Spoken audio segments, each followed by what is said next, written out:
In the summer of 1994, a sheriff's deputy in Arizona was sent out to handle the most ordinary kind of call.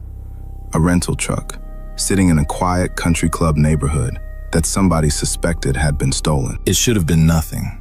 A paperwork problem.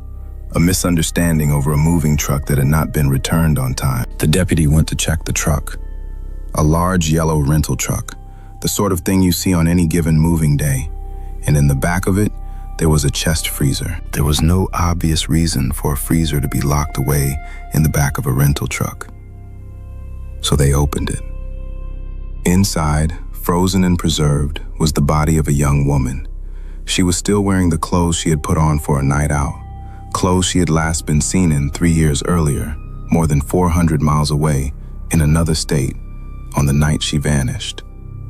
Her name was Denise Huber, and a mystery that had haunted her family for 3 long years had just been solved by a routine complaint about a truck. For the deputy standing over that open freezer, it was the kind of discovery that stays with a person for the rest of their life. They had been sent out for a paperwork problem, a truck that had not been returned.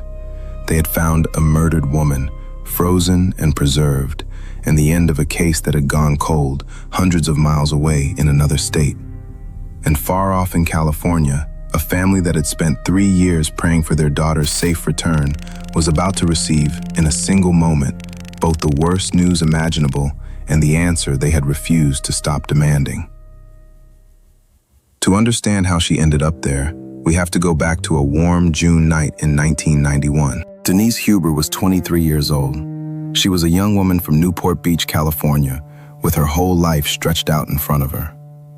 On the night of the 2nd of June, 1991, she went out with a friend to see a band she loved play a concert. It was a good night, an ordinary happy night, the kind you do not think twice about. In the early hours of the morning, Denise was driving home alone along a Southern California freeway, and then something small and unlucky happened. Her tire blew out.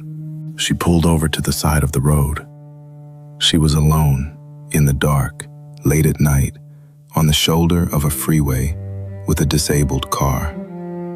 It is a situation almost every driver has been in or feared being in, a frustrating, vulnerable moment, but one that should end with a phone call and a tow truck, and nothing more. This was a time before almost everyone carried a phone in their pocket. A stranded driver in the early 1990s could not simply tap a screen and summon help to their exact location. They had to wait and hope for a passing patrol car, or walk to find a phone, or rely on the kindness of whoever happened to stop. That ordinary vulnerability, the simple fact of being stuck and alone in the dark, was something a predator could exploit. For Denise Huber, that is exactly what happened. Somewhere on that dark roadside, she crossed paths with a stranger, and she was never seen alive again. When Denise did not come home, her family knew almost at once that something was terribly wrong. Her car was found abandoned near the freeway, with the blown tire, exactly where you would expect a stranded driver to leave it. But Denise herself was gone. There was no sign of her. No note, no call, no trace. A young woman had simply evaporated from the side of a road in the middle of the night. What followed was every family's nightmare. Denise's parents, Dennis and Ione Huber, threw themselves into the search for their daughter with everything they had. They did not sit quietly and wait. They put up posters, they chased every lead. They kept Denise's face and her name in front of the public, refusing to let her become just another missing person, quietly forgotten in a file. Years passed, and still they searched, holding on to the agonizing uncertainty of not knowing whether their daughter was alive or dead. There is a special cruelty in that particular limbo. A family that loses someone to a known death gets to grieve, as terrible as that is. They have a body, a certainty, a place to lay their loved one to rest. The Hubers had none of that. They had only an abandoned car and a blown tire and a silence that stretched on and on. Every phone call could be the one that ended it, one way or the other, and none of them ever did. They lived, day after day, in the unbearable space between hope and dread for 3 full years. It would have broken many families. It did not break them. If anything, it hardened their resolve to find out what had happened to their girl, no matter how long it took. For 3 years, they had no answers. Denise was out there, somewhere, and they could not find her. What none of them realized in all that time was that the man who had taken her had never actually let her go. He had kept her, and he was hiding her in the coldest, most calculated way imaginable. The man who abducted Denise Huber that night was named John Familaro. He was a paint contractor, an ordinary working man in his 30s, the kind of person no one would look at twice. That ordinariness matters because it is part of how these things happen. We tend to imagine monsters as obvious, as people who look and act like a threat. But the man who came upon Denise that night was just a working guy, someone a stranded young woman would have had little reason to fear at first glance. If he offered help or simply appeared as another driver pulling over, there was nothing about him to set off alarm bells. The danger did not announce itself.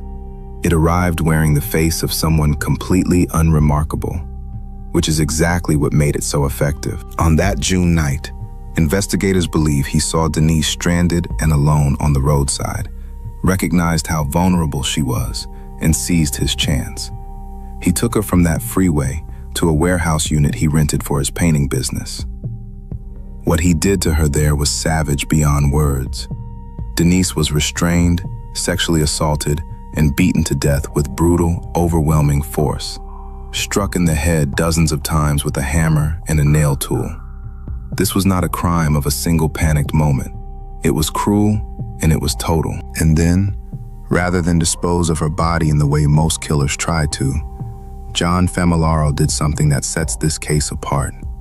He did not bury her, or dump her, or try to make her disappear into a river or a landfill.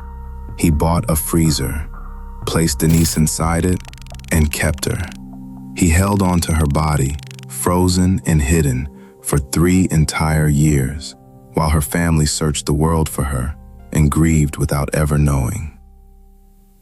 In 1994, John Familaro decided to move. He was relocating from California to Prescott, Arizona, starting a new chapter of his life in a new state.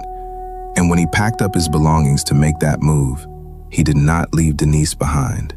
He could not, or would not, let go of the terrible thing he was hiding. So he loaded the freezer, with her body still inside it, into a rented moving truck, and he drove it across state lines to his new home. He brought his victim with him, as though she were furniture. Think about what that reveals. For 3 years, this man had lived his life with a murdered woman stored in a freezer. He had grown so accustomed to that secret, so comfortable sitting on top of it, that when the time came to start over somewhere new, it did not even occur to him to finally get rid of the evidence. He simply took it along. That decision, in the end, is what destroyed him. The truck he used was a rental, a yellow moving truck rented back in California that he never returned. In Arizona, that unreturned truck drew attention. A local couple who dealt with Familaro in the course of business found his behavior around the truck strange and unsettling. Something about the way he handled it, the way he acted, did not sit right with them. And eventually, that unease was enough that the situation was reported to the authorities as a possible stolen vehicle. Stop and consider how thin a thread this was. If Familaro had simply returned the rental truck on time, like any ordinary person, there would have been no complaint. If that couple had shrugged off their bad feeling instead of acting on it, there would have been no report. A dozen small human things had to line up just so for anyone to look inside that truck at all. It was a small thing. A truck that should have gone back to the rental company and did not.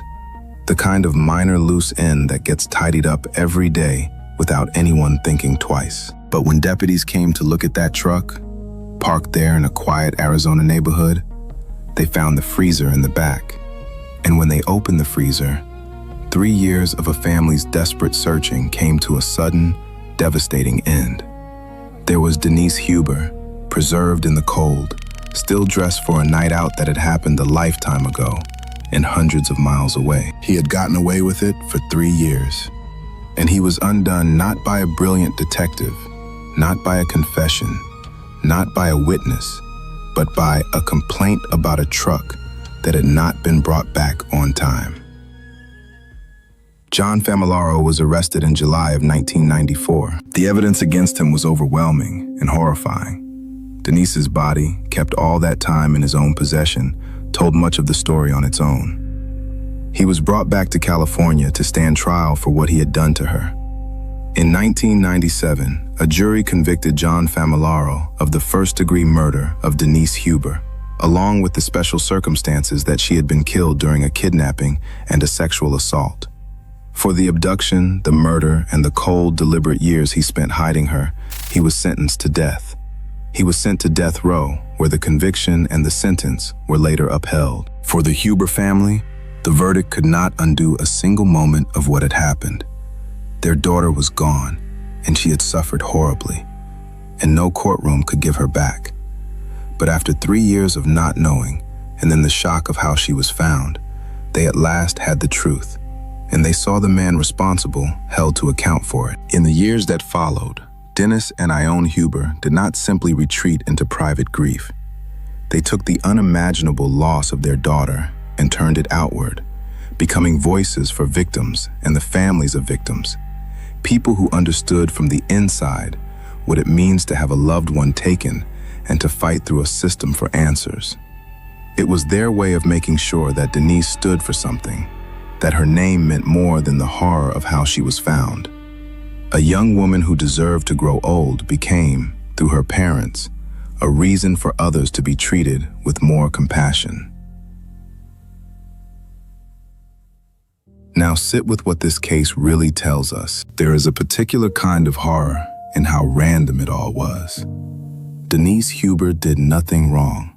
She went to a concert, she drove home, and her tire blew out. That is all. There was no feud, no dangerous relationship, no warning sign she could have heeded. She was simply a young woman alone on a dark road at the wrong moment, and a predator happened to pass by.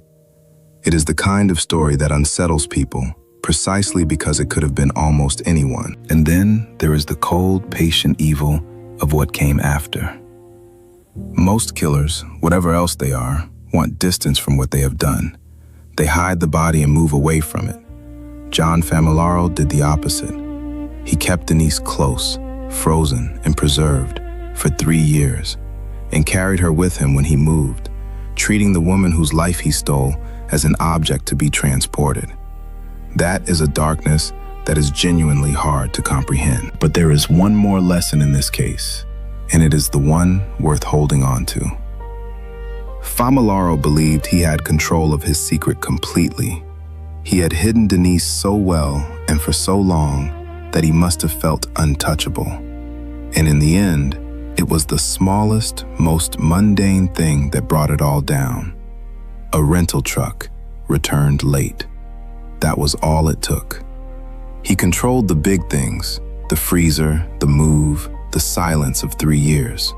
He could not control a routine complaint from a stranger about a truck. Denise Huber was 23 years old. She loved music, she had friends who loved her, and she had a family who refused, for 3 unbearable years, to stop looking for her. She should have made it home that night. She did not. But she was found and named, and the man who took her was made to answer for it in full. And her family, who never gave up on her, were finally able to bring her home.